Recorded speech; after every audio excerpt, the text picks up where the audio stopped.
Hello, Engineering Exploration here. Kailangan niyong malaman kung paano gumagana ang microwave niyo. Ganto kasimple yon. Paano nga ba gumagana ang microwave? Nagsisimula ang lahat sa isang maliit na bagay na tinatawag na magnetron. Ang gadget na to ay ginagawang high-frequency microwaves ang kuryente. Isipin niyo na lang na ang mga microwaves na ito ay maliliit na alon na puno ng enerhiya. Kapag pinindot niyo ang start, tumatalbog-talbog ang mga microwaves sa loob ng oven. Parang isang light show na hindi nyo nakikita. Pasok ng pasok ang mga alon na to sa pagkain nyo at pinapagalaw nito ang mga water molecules sa loob. Parang sumasayaw sila ng mabilis.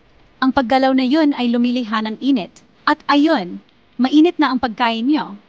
Alam nyo ba, ang microwaves ay nagpapainit mula sa labas papasok. Kaya minsan mas mainit ang ibabaw kaysa sa loob. Kaya dapat nyong haluin ang pagkain nyo pagkalipas ng ilang minuto. Mabilis magpainit ang microwave kasi ang pagkain lang ang pinapainit nito, hindi ang hangin sa paligid. At saka nakakatipid kayo ng oras, swak na swak sa mga estudyanteng laging on the go. Kaya sa susunod na magpapainit kayo ng tirang pagkain, alam nyo na ang sikreto sa likod nito. Ang galing, di ba? Tandaan, nakakagaan ng buhay ang kaunting kaalaman sa science.